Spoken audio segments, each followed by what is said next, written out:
B-boy. Ang gwapo-gwapo mo talaga. Thank you dito sa picture, ha?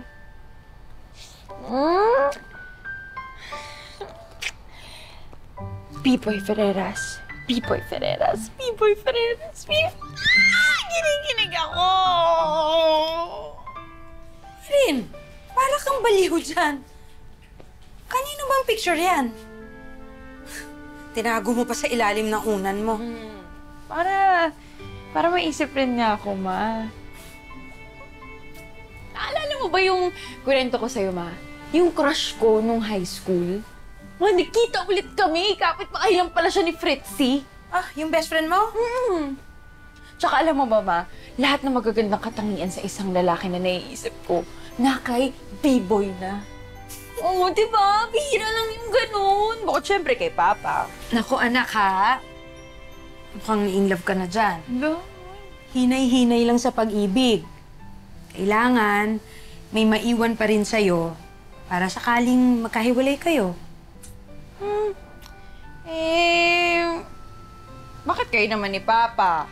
Oh, di ba? Nasa Saudi siya. Tapos, malayo kayo sa isa't isa. Mahal niyo pa rin yung isa't isa kahit malayo kayo. Alam mo, ang pag-ibig, hindi lang yan tungkol sa pisikal. Yung mga kilig-kilig na yan, nawawala din yan sa pag-ibig. Ang tunay na sukatan ng pagmamahalan ay yung kaya mo pa rin siyang piliin at ipaglaban kahit na ano pa yung pagdaanan yung pagsubok. Yun.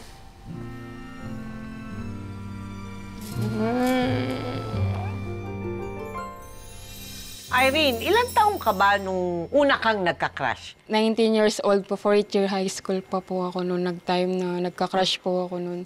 Sino yung pinaka hindi mo malilimutan, yung crush mo nung high school ka? Si B-boy po. Anong mga katangian niya, ugali na nagustuhan mo? Ano po kasi siya, si B-boy po yung mapagmahal, mabait. Sweet po siya, wala po siyang bisyo.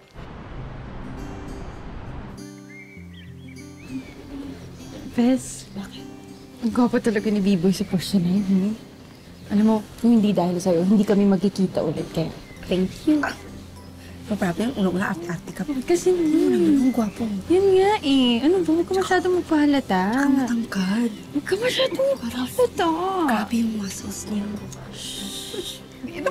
Ano ba? Hi, Irene. Hello.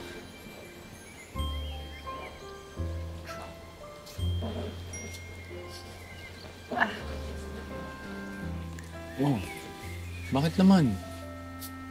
Tagal-tagal ko nung nanliligaw sa'yo, mahigit 1 buwan na. Kahit holding hands, bawal.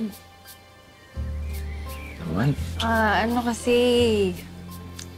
Sabi kasi ni Mama, kapag hinawakan mo rin daw yung kamay ng lalaki, ibig sabihin, gusto mo rin siya.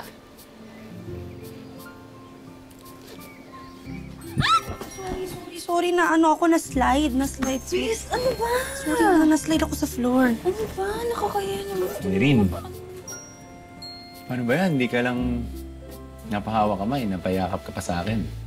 Tapos ngayon, magkahawak pa tayo ng kamay. Ibig sabihin, gusto mo na rin ako.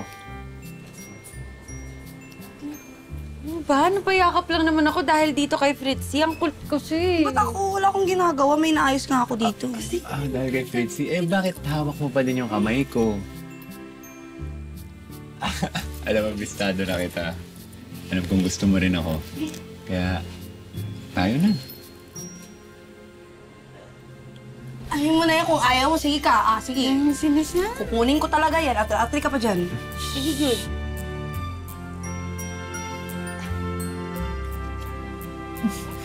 Ikaw, Fritzy. Wait. Pagpasensyahan mo na yung kaibigan ko, Hindi, okay na. May nakikita ka bang ibang kaibigan? Parang wala akong nakikita ng tao.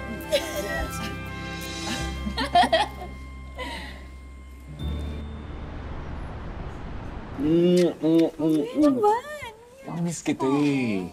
Talaga ba? Hi, Tita. Good evening. Ano po yan? Hi, Ma. Irene, paano? Kasama na si mama mo. Uwi mo na ako sa akin, may pinapagawa si nanay eh. Buong araw na tayo magkasama. Magkikita pa naman tayo ulit. Ito naman. Bakit? Ano talagang umuwi? O, syempre, importante yun. Irene, importante yun. Intindihin mo naman. Ito naman. Grabe naman to. Babalik naman ako agad. Irene, umayos ka nga. Araw-araw na kayong magkasama. Baka magkasawaan kayo niyan agad. Sige na, B-boy. Pwede ka na umuwi. Sige po. Saglit. Sige na, papayagan na kitang umuwi. Pero, pwede bang akin na muna tong uniform mo? Itong uniform gagawin mo dito. So, may pawis na to. Oh. Okay lang yan. Para kapag wala ka, kapag hindi kita kasama, feeling ko, kasama kita. Pwede kong amayin yung uniform. Nakakaya si mama mo. Ako ba? Okay lang yan. Please? Okay. Sigurado ka ba? Oo nga. Oh. Thank you. Sige na. See you tomorrow. Bye-bye. Bye. Ingat ka.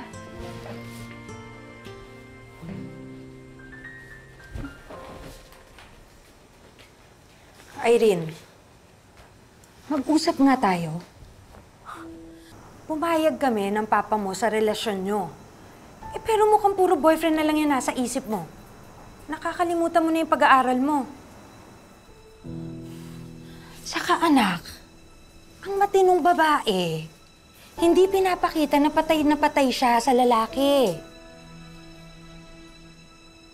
Uy, umayos ka nga dyan. Sa paglipas ng panahon, ay naging maganda naman ang relasyon ni na Irene at B-Boy hanggang sa kapwa na sila nakapagtapos ng kolehiyo. Dahil sa tagal na rin ng kanilang relasyon, hindi na nagatubili pa si Irene na ibigay ang sarili sa nobyong si B-Boy. So, ligot na ako. Tapos, Mas gusto mo yung parang mas hindi kukunin ko. Ikaw magbibigay. Kukunin ko. Mga taksil kayo, mga hayop! Irene! Mga taksil kayo! Hayop ka! Irene! Alam mo, ahas ka! Ahas kang malandi ka! Akala ko pa naman best friend kita. Yun pala boyfriend snatcher ka din. Nagkukunwari ka pantulay naming dalawa, pero ang gusto mo lang naman, sirain kami ni B-Boy. Irene, tignan mo ang ginawa mo. Wala naman siyang ginagawang masama eh. Talagang pagtatanggol mo pa talaga yung babaeng yan? Alam mo, isa ka pa eh. Akala ko matino ka, pero yun pala, two-timer ka. Pinagkatiwalaan kita. Akala ko akin ka, kaya nagpaangkin rin ako sa'yo, pero yun pala, gagaguhin mo lang din ako. Irene, pwede ba? Pwede ba bago ka magwala? Pakinggan mo muna ako. Kaya na naman kami nandito ang dalawa kasi nagpapatulong ako sa kanya eh. Kasi bala ko na sanang